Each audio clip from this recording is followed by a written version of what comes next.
Je veux redevenir moi. Je veux redevenir moi. Souffle, sève, rebond, corps libre. Je veux redevenir moi. C'était en 2015, en janvier 2015.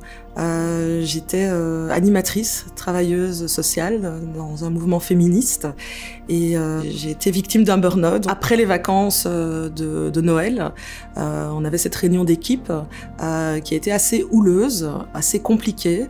Et là, c'est vraiment quand le corps dit stop, c'est qu'à un moment donné, j'ai commencé à pleurer et c'est comme si les vannes s'étaient ouvertes et que c'était plus jamais refermé. Et donc, j'ai pas participé à la fin de la journée. Je suis allée trouver ma maison médicale. J'avais un petit peu mal à la gorge, donc j'ai eu un certificat pour une pharyngite et j'ai senti que c'était pas ça que j'avais. J'ai continué à pleurer et j'ai vraiment dans la rue été victime comme un épisode de décompensation. Donc commencé à avoir trouble autour de moi, ne plus savoir quelle heure il était. J'ai plus de souvenirs de comment j'ai retrouvé ma voiture. Je n'ai pas de souvenir de comment je suis arrivée aux urgences à l'hôpital, ni comment je suis d'ailleurs rentrée chez moi. Mais ça, pour moi, c'est vraiment le jour du craquage, quoi. Et puis le diagnostic est venu une semaine après. J'ai été reçue par une psychiatre et là, j'ai eu ce mot burn-out qui est tombé.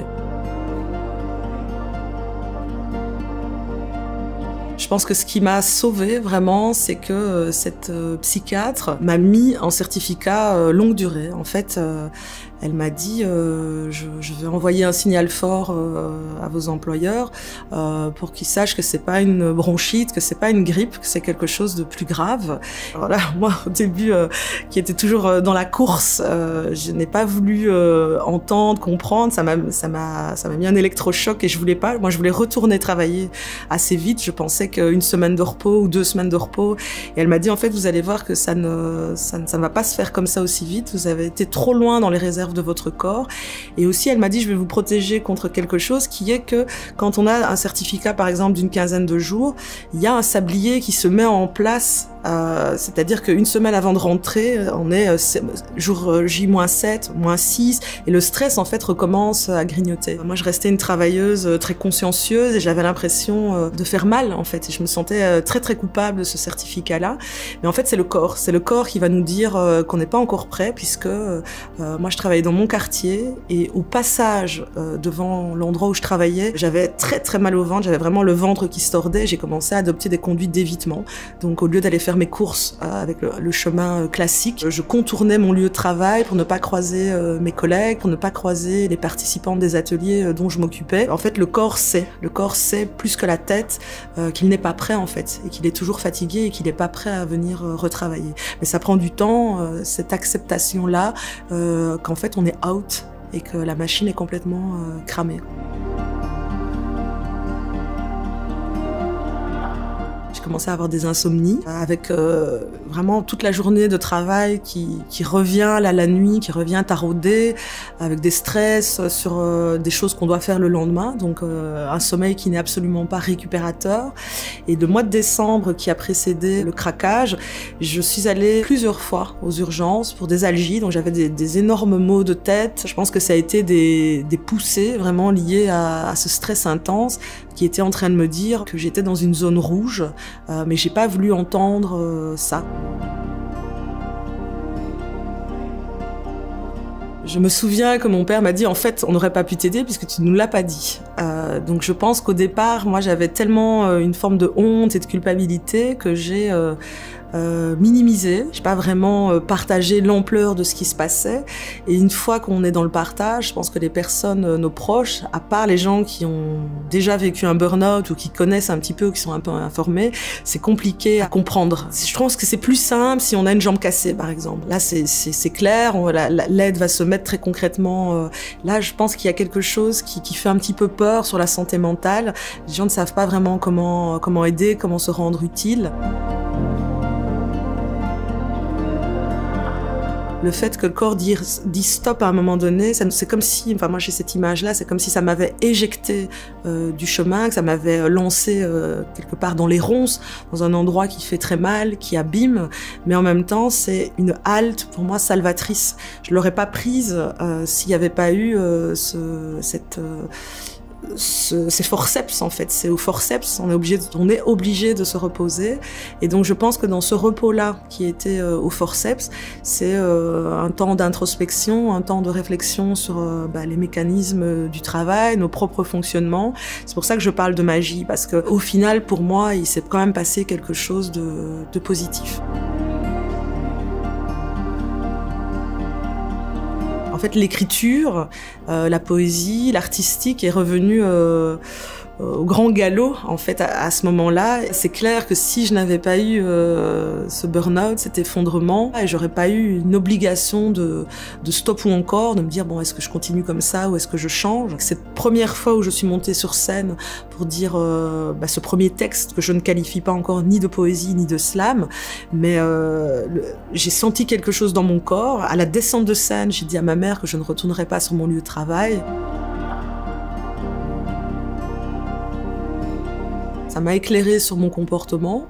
J'ai vu que j'avais des difficultés à dire non, j'avais des difficultés à écouter les limites de mon corps, et ça m'a appris une forme d'humilité. Aujourd'hui, j'ai vraiment des petites antennes qui sont sorties. Donc, quand je travaille trop, quand je travaille trop souvent dans des lieux, ma force de travail ne serait pas respectée.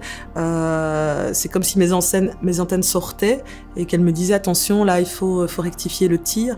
Mais ça m'a appris aussi en termes de tempérament que j'étais, on dit intrapreneur. Ça veut dire qu'on a un tempérament d'entrepreneur, mais à l'intérieur du salariat. Sauf qu'aujourd'hui, ce tempérament-là ne me porte pas préjudice, puisque en artistique, quand on a une créativité débordante, quand on se réveille la nuit, qu'on a plein d'idées qui fusent, ça se transforme en spectacle, en livre, en matière artistique. Donc aujourd'hui, mon cadre de travail me permet de déployer mon tempérament. Je sais qu'aujourd'hui, si je repostulais dans le salariat, je serais attentive à certaines choses, je serais attentive à quelle personne je remplace, pourquoi cette personne n'est plus à ce poste de travail. Et je sais que si cette personne, j'apprenais qu'elle avait fait un burn-out, je n'accepterais pas ce poste de travail. Je serais attentive au turnover aussi dans l'institution. Aujourd'hui, je serais beaucoup plus vigilante de là où je signe, en fait. Plus jamais je ne laisserai un employeur me traiter d'éponge. Une éponge, c'est un morceau de foie ivrogné de souffrance. Ce sont 6 lettres détrempées et malsonnantes qui bavent sur les dentelles de mon métal croquant. Je me souviens d'un endroit où je suis allée animer un atelier d'écriture et où, pendant la pause, j'avais été très impressionnée parce qu'il y avait un petit chariot qui passait avec des petites mignardises pour les travailleurs. Je m'étais dit, voilà un lieu qui prend soin de ces travailleurs. Et puis, pendant la journée, à l'écoute des uns et des autres, j'ai entendu, donc je me souviens de ce travailleur qui m'a dit, mais en fait moi je m'en fous totalement de ça, de ce qu'on distribue à 10 heures, puisque la personne qui m'emploie ne connaît même pas mon prénom.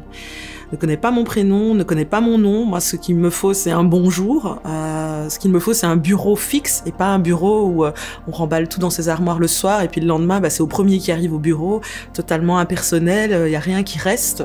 Et je me suis dit, là, on est du côté des besoins. Donc, c'est-à-dire que c'est 2 besoins qui ne se rencontrent pas, mes besoins d'employeur et les besoins des personnes. Quand j'ai des amis qui me contactent, je leur dis chaque fois, d'abord la première chose, c'est que le repos n'est jamais un luxe. On est comme des terres, comme des saisons, on a besoin de ça, de ce temps de jachère, de redevenir un peu bourgeon dans une société qui court, dans une société où on n'a pas de temps de respiration. Ce n'est jamais un luxe. Moi, je vois que je suis comme ça pour le moment avec mes enfants qui sont à l'université ou en fin de secondaire. J'écoutais mon père qui leur disait, vous voyez, dans cette famille, tout le monde a déjà raté une année. Et en fait, il leur disait ça pour dire que une année d'une vie à réfléchir, à changer de cap, c'est pas une année perdue. J'ai écrit La magie du burn-out en étant connectée aux personnes qui sont actuellement concernées par cette problématique. Ce sont des lettres. Je me suis dit, moi qui ai déjà avancé sur ce chemin de la guérison, j'ai envie de dire aux personnes qui sont à cet endroit-là que ça va aller, que ça va prendre du temps, mais que ça va aller. Je veux redevenir moi, parce que moi, c'est nous. Redevenir moi, redevenir nous, redevenir nous. Redevenir nous.